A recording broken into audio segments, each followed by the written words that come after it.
going to study about the chapter number 10, that is cell and cell organelles. As I told you, cell is a structural and functional unit present in all the living organisms, and the cell consists of cell wall, plasma membrane, cytoplasm, and cell organelles.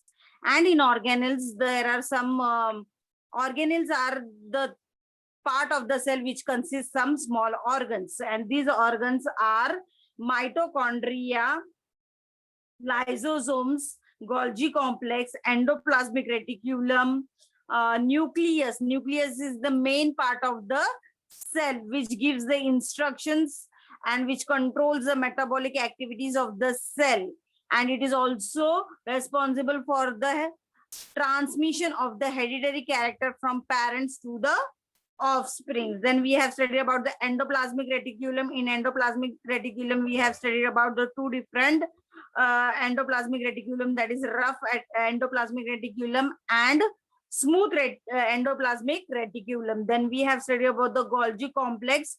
Golgi complex is helpful for the formation of the cell wall, plasma membrane, and lysosomes. Okay.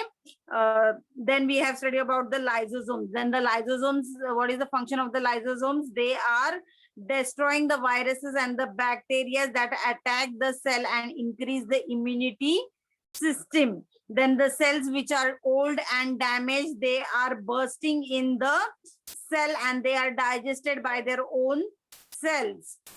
And during starvation, the lysosomes plays an important role. They digest the stored protein and fat from the cell and use it for the body. Then mitochondria. Mitochondria is also known as a powerhouse of energy, and it supplies energy to the all parts of the cell. As all the part of the cell requires energy to perform particular function, that function is that energy is supplied from the mitochondria in the form of ATP. ATP का full form है adenosine triphosphate. Then we are going to start with the vacuole. Now, vacuole are the storage sac for which solid and liquid contains.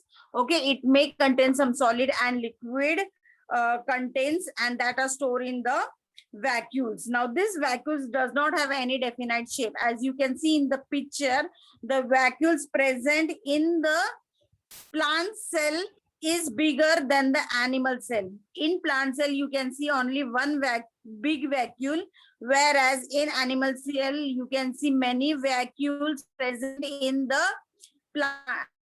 animal cell. So this is the difference between the vacuoles in the plant cell and the animal cell. So what is the function of the vacuoles in the cell? So they store the water, salt, proteins, and carbohydrates in the cell. So they play very much important role. Then they store the waste product of the waste product and the food, and they are digested in the animals known as amoeba. Okay, they are also responsible for the osmotic pressure of the cell. So we have studied about the osmosis. So there are three osmosis: isotonic, hypotonic, and hypertonic. In isotonic, what happens? The proportion of the water is same outside as well as inside of the cell. In hypotonic, what happens? The cell has less water outside the medium, so the water enters from the cell, and this process is called as a endosmos. Then in hypertonic, what happens? The cell is having more water, so it the water is going out from the cell towards the outside of the cell. So this is hypertonic solution.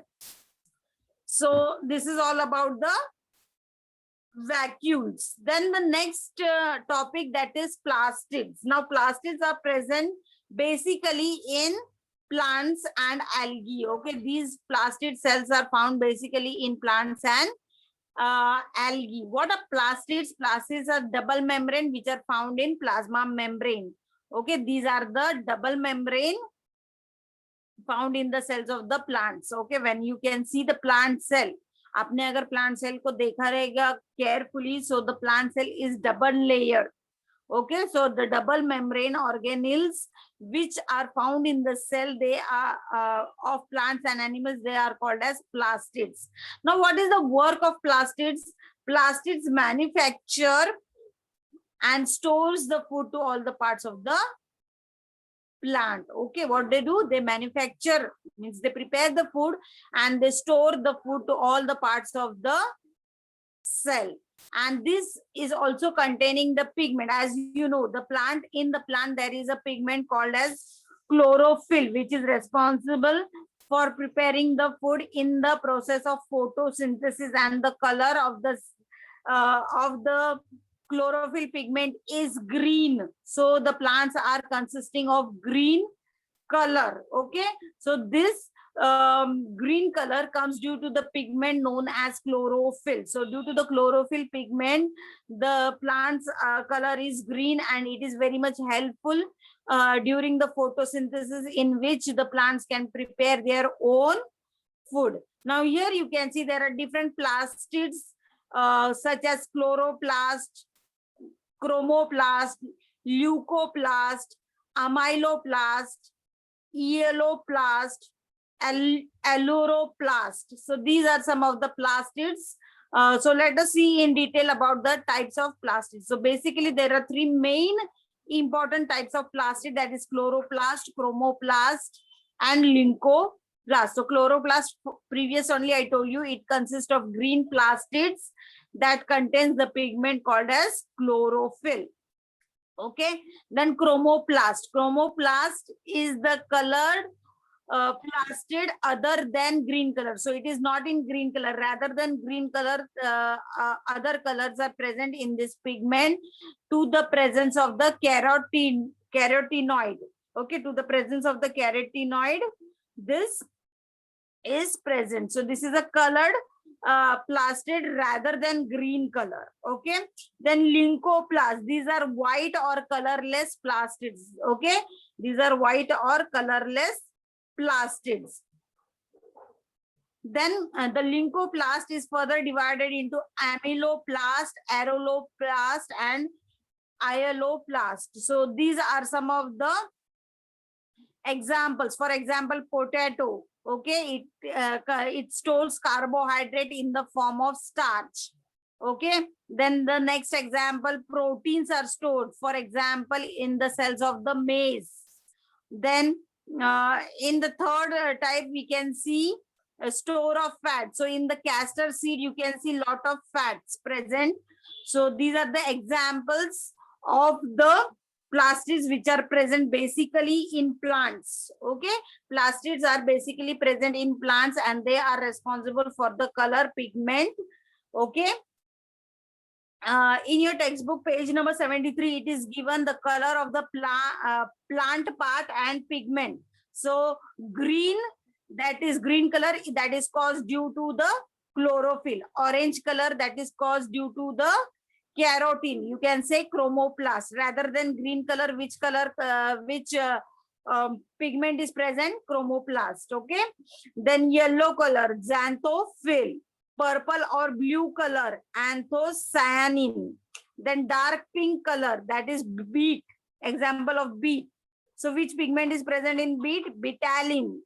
So these are some of the examples which are very much important that you are supposed to know. Now this is the picture of the chloroplast. Okay, the chloroplast consists of stroma, granum, inner membrane, outer membrane, intermembranous space, and thylakoid. Okay, thylakoid.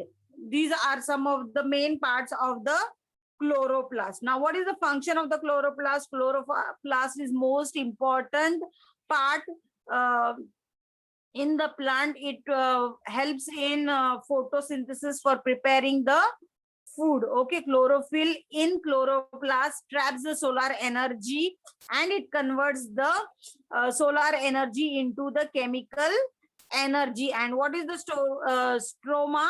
Stroma is an enzyme which is present in chloroplast. Okay, then all these things are very much important. Then let us understand the functions of the chloroplast. What are the functions of the chloroplast? Chloroplast is very much helpful to convert the solar energy to the chemical energy. Means whatever sunlight is trapped by the chloroplast, that is in the form of solar energy. So that solar energy is converted in the form of chemical energy. That work is done with the help of chloroplast. Okay. Then chromoplast give different colors to the flowers and the plants. As I told you, there are different pigments which are responsible for the color of different part of the plant. So the color of the flowers, that is responsible because of the chloroplast. Then leucoplast is also involved in the synthesis to storage the food in the starch, oil, or protein form. Okay, so this is about the chloroplast. Then you have the distinguish between the eukaryotics and prokaryotics. As you know, in eukaryotic, what is the situation? You can see all the cell membranes very clearly, whereas in this you are not able to see the cell organelles. The size of the eukaryotic is 5 to 100 micrometer, whereas in prokaryotic it is 1 to 10 micrometer. Number of chromosomes can be more than one in eukaryotic cell, whereas in prokaryotic cell it is only one in number.